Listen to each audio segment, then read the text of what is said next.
Xuanjia Heavy Cavalry. So this video is just to clarify the previous one about this unit.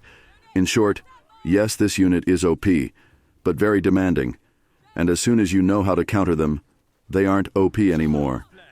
So let's break it down. First, this unit is so weak that if they charge a pike unit head-on, they will die, unlike hussars.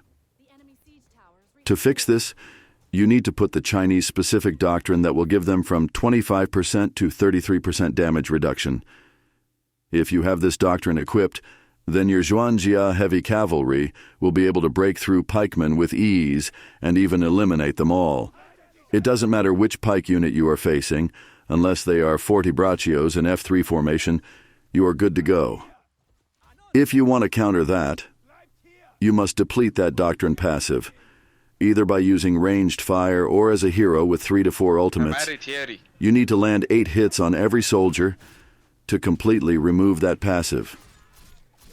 The second point is this unit needs to utilize everything in one charge, and they can't really change direction during charging. So, as a user of the Xuanjia Heavy Cavalry, you will always be looking for blobs of enemies, mostly found while the enemies are trying to capture a point. If you want to counter this move for the Xuanjia Heavy Cavalry, you need to be scattered strategically, which means standing behind the pikemen with your ranged unit won't really help you. But standing by the side, where you can fire on the Xuanjia Heavy Cavalry while charging the pikes is good. In this case, those cavalry won't survive the battle. But if you do, as you usually do, and stand behind the pikemen, you will be mostly dead. The third point is a hero can easily aggro the passive of the Xuanjia Heavy Cavalry before they charge, and they need some time to recharge it. I'm talking about their red, good-looking strikes with tons of damage if you aren't following. So, all you need to do as a tanky hero is just use your defense buff and just go close enough to them so they use their passive strike on you. This way, when they are done charging, they won't have any damaging ability left while retreating, making them an easy target for your teammates to finish. So in short, all you really need to care for is depleting the damage reduction doctrine, and then your pikes can handle the Xuanjia Heavy Cavalry. And try not to blob, knowing they are lurking around, and don't be afraid to aggro them as heroes before they charge in. So again, yes, they are OP. Yes, they deal tons of damage, but you need tons of good doctrines on them and good planning. Assuming you have those, I would say it's an A-tier unit. As soon as people learn how to counter them and deal with them, their meta will be over. However, there is one case where they are an SSS uncounterable tier unit. So some of you are really struggling, and it's true.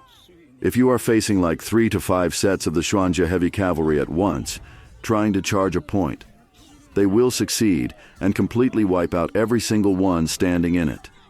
And of course, you won't be able to do much. You won't have time to aggro.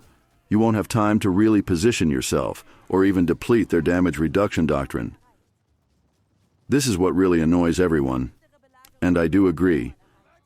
In this very specific situation, this unit is actually triple S tier and uncounterable, and I expect a near end for this spam by simply buffing pikes so they can handle them. But don't lose hope. The only way to counter them is to fight them with cavalry before they charge together. Simply play cavalry that faces them before they reach the point, like with the Yenyaodaos or the Kriegsbruders. Like, literally dogfight them before they reach the point. You will either eliminate them and protect your teammates, or at least pin them down for some time, depleting their damage reduction doctrine and reducing their number a little. This is the only way I can think of if you want to counter them in case they charge us 3 to 5 sets of Xuanjia Heavy Cavalry at once. Of course, you need to be watchful and engage them before they start their charge. In the end, just remember that the damage reduction doctrine can only refresh when the unit is switched at the supply point. I hope this video was clear enough and did teach you something.